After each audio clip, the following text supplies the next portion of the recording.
On a hotter day, I would say, man, I'd love to take a ride on that, but it was chilly and a bit blustery in the shade on this Wednesday afternoon at Belmont Park. Plenty of sun, though, and plenty of tremendous spots in the backyard, and we are off and running already week number 3, day number 11 of the spring-summer meet at beautiful Belmont. Glad you're with us. It's the Mig, Richard Migliore, Jason Blewitt, and I think for today's show we could say Pick 6 Central. A lot of money up for grabs in today's sequence. Yeah, absolutely. That carryover heading into today. And interesting looking at the water trucks and thinking about on these blustery, windy days, it's so hard to keep enough water on this Belmont main track. You see that how almost cuppy and powdery it looked at different times during the day, in spite of all the water they were putting on it. We'll have it fresh and ready for you here tomorrow. First race post Thursday of 1:20 p.m. Will there be a big triple carryover in the Pick 6? We'll find out as the show progresses. But in addition to kicking off a new week at Belmont Park and starting with a fresh slate, we like that. What about the action down in Maryland? And from the morning up through the afternoon and even to early evening, it was all about the 3-year-olds charging towards Baltimore. And Dwayne Lucas and Mr. Z grabbed headlines this morning, with Mr. Z being sold to Brad Kelly's Calumet Farm. Yeah, interesting as we're watching Mr. Z in that roughly run Sanford last year. A lot of body contact. And he kind of pointed out then he was a tough horse that was going to make a lot of dances with this. But Calumet Farms gets a hold of Mr. Z from the Zayat stable, who probably feels like they don't need any reinforcements for American Pharoah, but they did win the Preakness a couple of years ago with Oxbow. I guess it's 2 years ago now. So interesting that Wayne Lucas keeps him in his barn for one of his other main clients. As Dwayne shoots for his 7th win in the Preakness. Scored his first back in 1980 and his most recent just a couple years ago with Oxbow. Now, all Preakness runners have to be on the grounds at Pimlico by Thursday at noon. Bob Baffert played it safe, had a flight out of Kentucky that touched down in Baltimore, and his Derby duo of American Pharoah and Dortmund are stabled in stalls 29 and 30 in the Pimlico Stakes barn. Yeah, that's a pretty cool picture, too. And how would you like to be able to look down your shed row and have 2 heads like that hanging over the webbings? Pretty heady stuff. But Dortmund, good third in the Derby, thought he had everything his own way. American Pharoah obviously won it, hard ridden by Victor Espinoza after losing a lot of ground. How does that effort affect all of the first 3 finishes, firing line as well? It's the biggest question. We'll find out at around 6:30 p.m. at a mile and 3/16 at Old Hilltop, when this field of 8 in Preakness 140 thunders out of the starting gate. Smallest Preakness field since 2000, when Red Bullet upset Fusaichi Pegasus. And American Pharoah drew the rail, installed as the 4-5 morning line favorite in his quest to become racing's 12th Triple Crown winner. Dortmund for Baffert, post number 2, and your third choice coming out of the Derby and running so well at Churchill, firing line from the outside. And really, that's the tail of the race. I mean, there's not a lot of pace other than the 3 of them. American Pharoah with the draw tactically, don't you think? Now he's got to flip-flop positions with Dortmund. If I'm on American Pharoah, I'm going to be looking for the green light to go. I got the rail at Pimlico, and I've got a horse that possesses natural speed. I want to dictate things. And then will Dortmund, being an uncoupled stablemate, follow him? It's going to be interesting. The tactics is something that I think is very intriguing going into this Preakness. Adds yet another layer into a race that already has a ton of subplots. We hope you're with us here at Belmont Park all weekend long. Firing up NYRA.com. We have the advanced wagering available Friday here on track, and of course our new look, NYRA.com, a new wagering interface over at the NYRA.com. Check it out. Bet 100, get 100. And one of the greatest times of the year, my friend. We've got the Stanley Cup playoffs, a little Game 7 action tonight at MSG in the second jewel of the Triple Crown. Life is good for the boys on our third-floor clubhouse studio set. It gets even better. Johnny I with the call. He's got the run down the backstretch in race number 5 as we get you up to speed on the back end of the Pick 5. Side, Cosmic Serenity has moved up into 5th. Amazing Ann is running in 6th. Bourbon State of Mind has 1 horse beaten, and that's Skinner Box, who trails the field in 8th. RY Squadron, the favorite here, has the lead 3/4 of a length over Loon River. Broccolini, Jules and Rome, and Cosmic Serenity are all together. The opening quarter mile in 24 and 2/5 seconds. Amazing Ann is running in 6th, about 5.5 from the front. Then it's Bourbon State of Mind. Skinner Box remains at the back. RY Squadron has the lead here over Loon River. There'll be 1-2 heading into the far turn. Broccolini on the outside, and Jules and Rome the gray down at the rail. 1/2 and 49-1. RY Squadron continues to lead here. RY Squadron by a half length.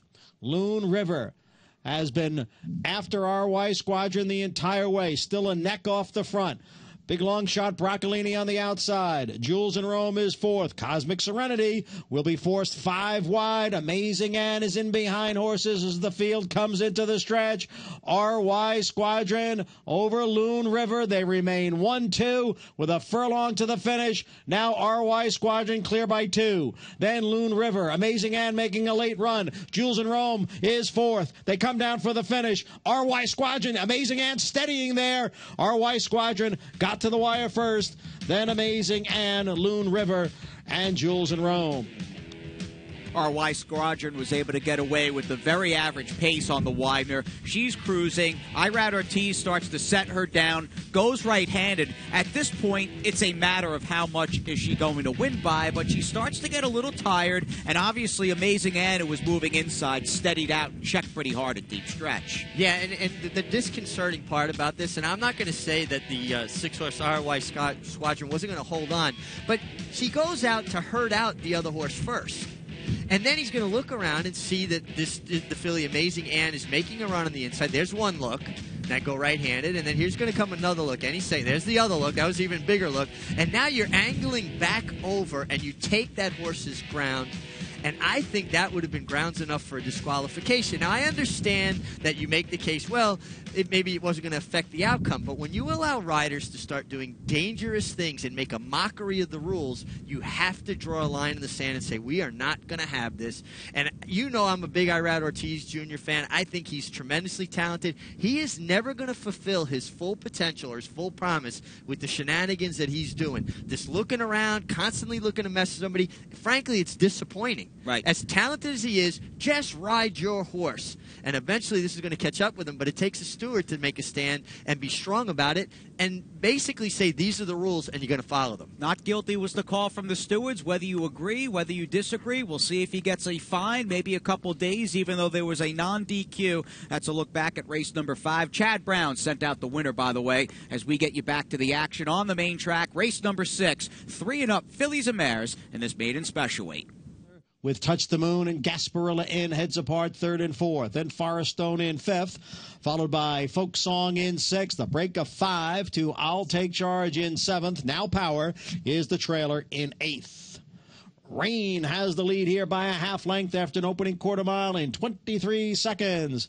Honorable Break keeps up the pressure in 2nd. Touch the Moon in the clear on the outside in 3rd. Gasparilla in is down at the rail, with Forest Stone in between horses. Then it's Folk Song. Another 6. Back to I'll Take Charge, and 3 more to Now Power. Rain is in front by a length and a half. Ran the half in 46 and 4/5 seconds. Touch the Moon is in 2nd. Honorable Break is dropped out of it. Gasparilla in runs in 3rd. Then Folk Song and Forest Stone, they come into the stretch. And it's Rain and Touch the Moon. And Touch the Moon now takes over the lead. Touch the Moon's in front. Rain is back running in 2nd. And then Gasparilla in. I'll Take Charge, putting in a belated run here. Touch the Moon will win first time out. Well supported here at 7-5. I'll Take Charge, rallied to get 2nd. Then Rain, Gasparilla in, and Now Power. Took this filly by Malibu Moon quite some time. In fact, just about 15 months to make it to the races. She was sold for almost $500,000 back in March of 2014, but a debut worth waiting for. Pretty professional here, Mig, first time out. Yeah, very professional. She was drifting out a bit in the lane, kind of looking to the infield. You could see her pricking her ears and kind of checking out the scenery a little bit. I thought it was a really nice debut. A lot of high-priced talent in here. Obviously, the 4, I'll Take Charge, $2.2 million purchase. Ran well, I thought, to be 2nd as well. Kind of got a real good, useful effort. But this filly was very good. Touch the Moon. Another Todd Pletcher that was very well prepared. Big smiles in the winner's circle along with assistant Byron Hughes. Todd will be here perhaps on Saturday. Decided not to run Materiality and Carpe Diem in the Preakness down at Pimlico. But Pletcher will be in action Saturday. Will be in action for the 2nd segment. We've got a lot more coming your way on MSG+.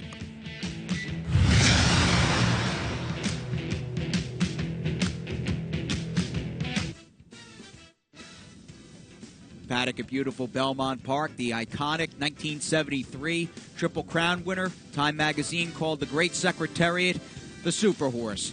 And horses getting ready to compete as we continue on this Wednesday edition of Belmont Insider. And in addition to a 12-race extended card here on Saturday, Mig, that gets underway at noon. How does some wings in the backyard sound? You know, I missed the wine tasting on Mother's Day, but I think I got to hit the wings. I'm a big Wings fan. How about you? Me too. And I don't mean the Detroit Wings. I mean, hot wings. No, we like the New York Rangers. I respect every Original Six franchise. I respect the Red Wings, but no, we're not Red Wings fans. And a $10 donation here on Saturday with that Wings Festival to the Wounded Warrior Project. So a great cause all around. Join us here on Preakness Day. It's the Mig, it's Jason. We'll get you back to the action on the Wednesday card. We continue to move ahead. Race number 7. This did it for the action on the main track, and we send it back up to John and Brielle. Some news from the outside on a snowy evening is right there. Camille's Storm now comes on through. Then it's Golden Gem. Liberty Island is the early trailer in 6th. Awesome News gets clear here by a length and a half with Camille's Storm in pursuit in 2nd. Under the Moonlight, Golden Gem, they're right together. Now Liberty Island makes a move on the extreme outside. The quarter went in 22 and 4 as they race around the far turn. It is Awesome News and Camille's Storm. They're heads apart for the lead, just in behind the trio of Golden Gem, Under the Moonlight, and Liberty Island. Then a break of 3 back to On a Snowy Evening, who trails in 6th. The field moves for the top of the stretch. Awesome News at the rail. Camille's Storm on the outside. They're right together. The half went in 46 and 3. Awesome News has the lead over Camille's Storm. It's Awesome News holding on narrowly. Camille's Storm drives up, and here comes Golden Gem now on the extreme outside with a 16th to the wire. Camille's Storm comes away with the lead. Awesome News battles on, then Golden Gem. It is Camille's Storm by 2. Awesome News held on for second over Golden Gem. Camille's Storm right off the maiden victory, and she was the second New York bred winner today by Stormy Atlantic, and not a bad Wednesday at the old park for Kendrick Carmouche, Mig. Yeah, Kendrick Carmouche, and we felt all along this winter he was going to be a welcome addition year-round to this jockey count. He got off to a little bit of a slow start here at Belmont, but kind of figured things out quickly, and I like watching him finish. I think he's a fun rider to watch, and he puts his horses in positions to win races. Here's a homebred for Wellspring Stables out of a Raffy's Majesty Dam. Jimmy Ryerson 2 for 6 at the meet, and his horses ran well at Aqueduct, and this is not the kind of trainer or outfit that gets a lot of, say, high profile or high pedigree type auction purchases. He really does an excellent job with the stock he receives. He does an excellent job, and that's it. It's about opportunity. Obviously, he can train a good horse. Unbridled Song immediately comes to mind. But I like when his horses seem to hit a form cycle, they kind of hold their form for a while. And that's a testimony to the trainer doing a good job with them. Wednesday feature sounds okay. We hope that's the case with all of you as we get them in the gate for race number 8. We're on the wider 1 mile in this open. Now one is a 1 allowance.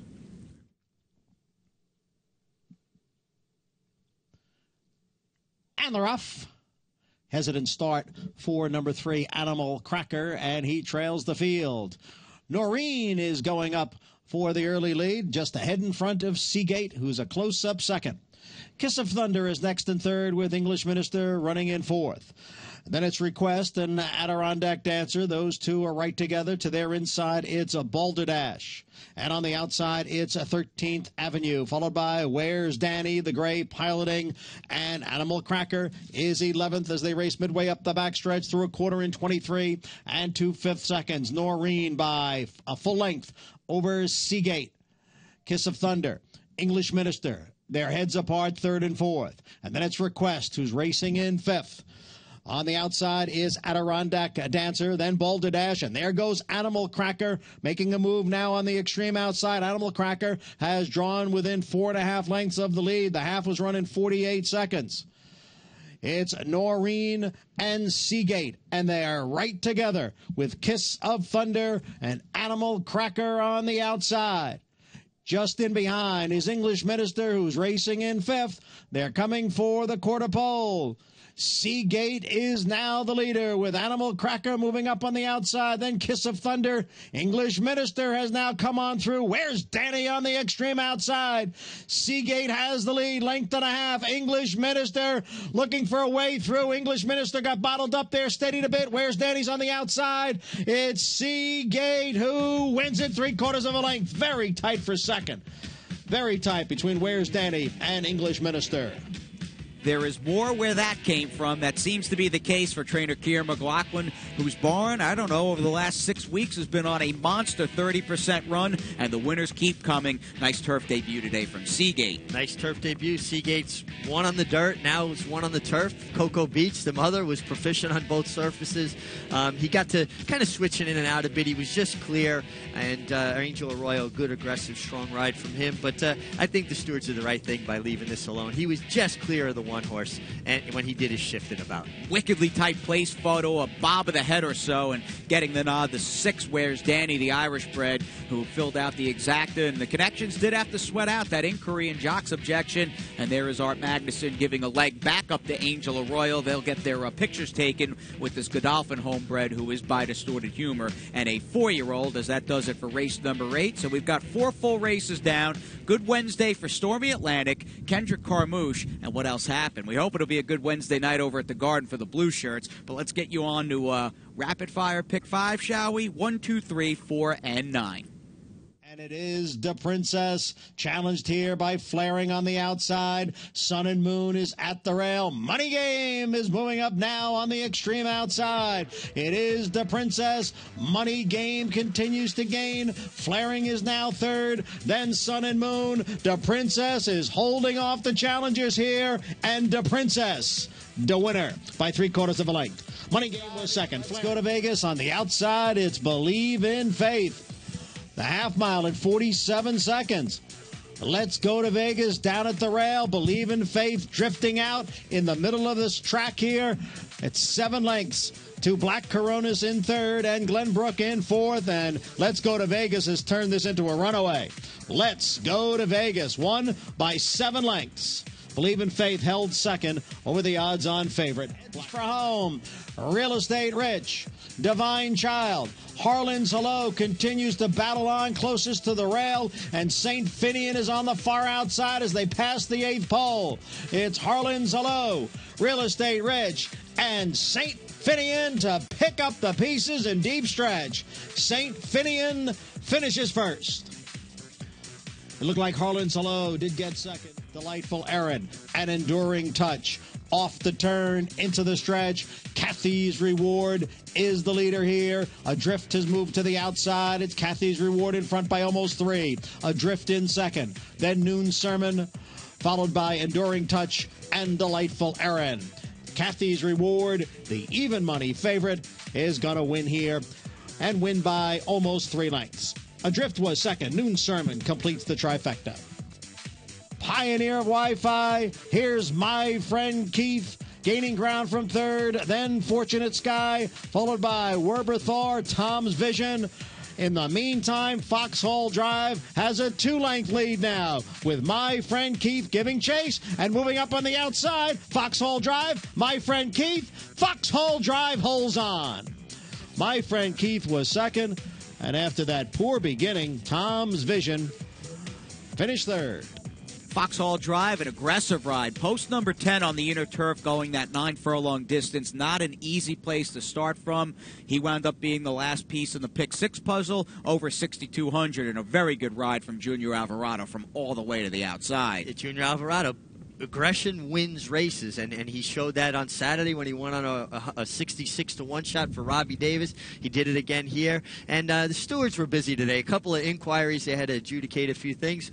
All of the races, though, left alone. Right, and we nearly had to go live because of the 3 inquiries and objections, but we got the show off with no problem, and we'll go to Cappy's Binocs as we get you back to the opening leg of the pick 6, the 4th And the chalk players are the people that singled Kathy's Reward at even money in race number 4. No sweating needed as Joe Sharp's filly romps. Well, not only do you have to be a good horseman to win races, have your horses well prepared, you've also got to spot them properly. And I think Joe Sharp did a great job finding where this filly, Kathy's Reward, belonged. 20,000 was the right spot. Got a good aggressive ride. Kendrick Carmouche, one of his 3 wins. But Joe Sharp is a guy that's going to be making a lot of noise for a long time to come. A young guy who knows how to win. And we lost Summerbird a bit too soon. Good to see a filly by a Belmont and Travers winner and Gold Cup winner in Summerbird score today at beautiful Belmont Park. Whole bunch of claims. Race 3 was popular for $16K, including a 4-way shake on Spring Court. Yeah, a lot of action at the claim box today. It seems like that 25 to 16 range is one of the most popular prices for claims, and a couple of claims out of that 4th, the winner Kathy's Reward and the runner-up Adrift. A pair of guys each had a hat trick today as we go to the rider standings, and Kendrick Carmouche in the blue and orange of Rapoli stable in the picture. He won 3, and Irad Ortiz, despite the fact he had to sweat out that inquiry in race 5 with RY Squadron, scored 3 as well. Irad Ortiz, obviously extremely talented, but how could you deny that smile at Kendrick Carmouche is there? And Chad Brown still keeps going great guns. A nice job off the bench with RY Squadron. He is the first trainer to hit 10. Todd Fletcher had that Malibu Moon filly in race number 6, ready for her debut. And we are set for a Thursday preview, a 9-race card at 1:20 p.m. What a day here at beautiful Belmont Park.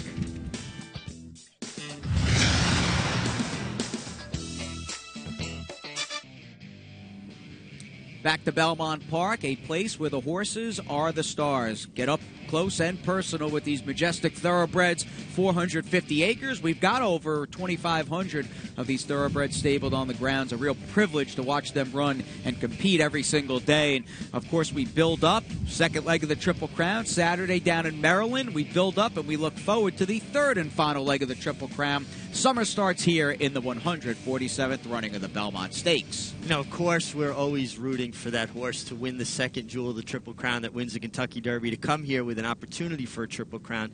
But even if that doesn't happen, you have some of the best racing lined up for those 3 days, Friday and Saturday. The card on Belmont Stakes Day, just so many grade 1s, so many divisions covered. If you're a racing fan, regardless if there's an attempt at a Triple Crown or not, this is where you want to be. And it is pretty funny. Andy and I today on Talking Horses were talking about Palace Malice. He came up and his connections, well, thankfully, first and foremost, he came out of Sunday's race. Okay, the Diablo was 3rd at a distance that is far from his best, 6 furlongs, and hadn't run since the Whitney. But his connections are bullish on pointing him to the Metropolitan for a title defense. And who would have thunk it, say, even 8 months ago, if you said, well, Bayern's going to win the Breeders' Cup Classic. He'll be a finalist for Horse of the Year. Palace Malice won the Met Mile a year ago, and at this time last year was a huge favorite, or at least a solid favorite for Horse of the Year honors. Both those horses would be running in the 2015 Met Mile with questions to answer and just a lot of gray area surrounding them. Well, and they do have questions to answer. I think Palace Malice's comeback race was actually good. I think that he got what he needed out of it. He knocked the ring rust off.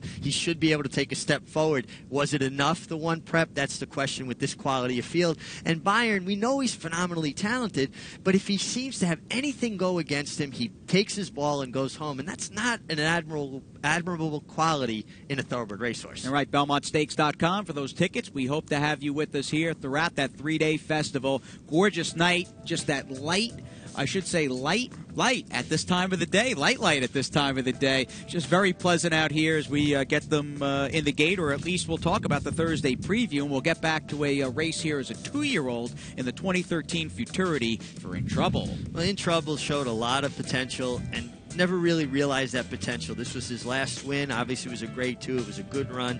He's always had the look of a sprinter to me, so he's sprinting, but he's sprinting on the turf.